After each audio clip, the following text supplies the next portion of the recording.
Jaringan meristem merupakan jaringan muda yang selalu membelah membentuk jaringan yang lain. Jaringan meristematik terdiri dari sel-sel meristem, suatu analog dari sel-sel punca atau stem sel hewan. Jaringan ini dapat ditemukan pada titik-titik tumbuh di ujung batang dan akar yang disebut meristem pucuk atau ujung atau apikal, di bawah kulit kayu sebagai kambium gabus maupun kambium pembuluh yang disebut meristem tepi atau lateral, dan di tepi ruas atau buku, serta pada pangkal tangkai daun meristem antara atau interkalar. Jaringan ini, terutama meristem ujung, mudah diinduksi untuk diperbanyak secara in vitro. Karakteristik sel jaringan meristem. Pertama, sel berdinding tipis, berbentuk isodiametris, dan kaya akan protoplasma. Yang kedua, protoplas tanpa bahan cadangan makanan dan kristal. Plastid dalam bentuk proplastida kecuali pada sel velogen. Yang ketiga, vakuolanya sangat kecil, tidak mencolok, dan tersebar di seluruh protoplas, kecuali meristem pada Pteridophyta yang mengandung vakuola mencolok, dan sel kambium pembuluh kayu yang kaya akan vakuola. Yang keempat, rasio antara ukuran sel dan ukuran inti sel sangat bervariasi pada setiap tipe meristem. Yang kelima, ruang antar sel di antara sel meristem biasanya tidak ada. Jaringan meristem dapat diklasifikasikan berdasarkan beberapa kriteria. Yang pertama, berdasarkan letaknya pada tubuh-tubuhan, dan yang kedua, berdasarkan asal dan dari mana jaringan yang menghasilkannya. Menurut letaknya pada tubuh-tumbuhan, jaringan meristem dapat dibedakan menjadi 3. Yang pertama yaitu meristem apikal, lalu meristem lateral, dan meristem interkalar. Meristem apikal merupakan jaringan meristem yang letaknya ada pada ujung batang dan juga ujung akar. Meristem apikal ini juga dapat dibedakan lagi menjadi bagian promeristem dan bagian meristematik yang terdapat di bawahnya, yang kelompok selnya telah mengalami diferensiasi tertentu. Meristem lateral merupakan jaringan meristem yang letaknya sejajar dengan permukaan organ, misalnya kambium dan kambium gabus.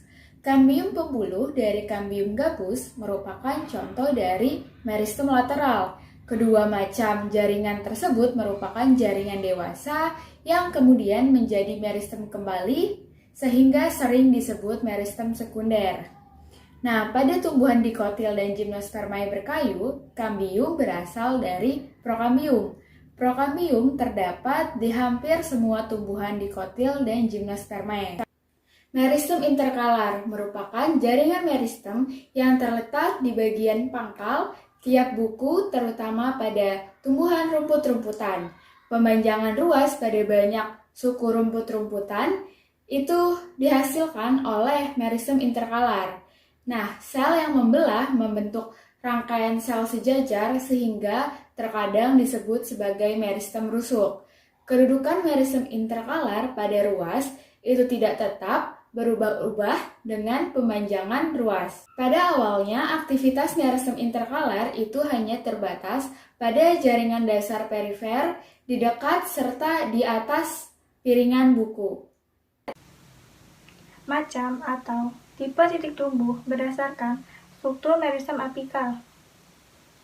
Berdasarkan struktur meristem apikal, baik pada ujung akar maupun ujung batang pada angiospermae, dapat dibedakan menjadi beberapa tipe titik tumbuh. Menurut Hansen, apeks pucuk dapat dibedakan menjadi 3 bagian, yaitu sebagai berikut. Yang pertama yaitu dermatogen. Dermatogen merupakan lapisan terluar dari pucuk. Dan yang kedua adalah periblem. Periblem merupakan bagian tengah yang terdapat di antara dermatogen dan plerom. Dan yang ketiga adalah plerom. Plerom merupakan bagian yang terdalam.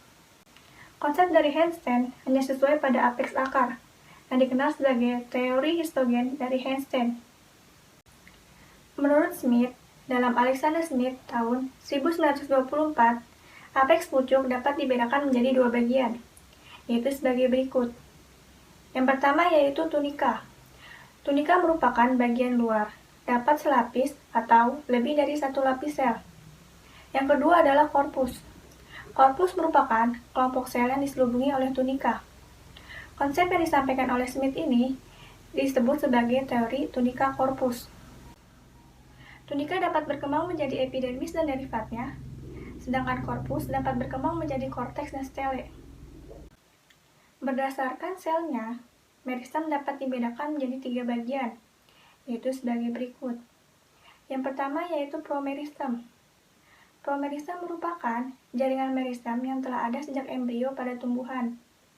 Jaringan promeristem disebut juga sebagai jaringan primordial.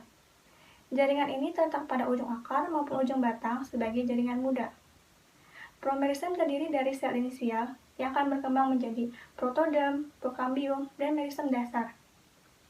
Secara konsep, promeristem setara dengan meristem apikal pada tumbuhan berbiji. Umumnya, promeristem dan meristem apikal merupakan sekelompok sel yang tidak mengalami diferensiasi jaringan. Namun, promeristem dan meristem apikal dapat terlihat perbedaan mencolok pada beberapa jenis tumbuhan pakis. Yang kedua adalah meristem primer. Meristem primer merupakan meristem yang tersusun dari sekelompok sel yang berasal atau berkembang dari sel embrionik. Dan yang ketiga adalah meristem sekunder. Meristem sekunder merupakan meristem yang berasal dari jaringan dewasa yang berubah menjadi embrional kembali. Misalnya, jaringan meristem penyusun kambium dan kambium gabus. Berikut merupakan daftar pustakanya.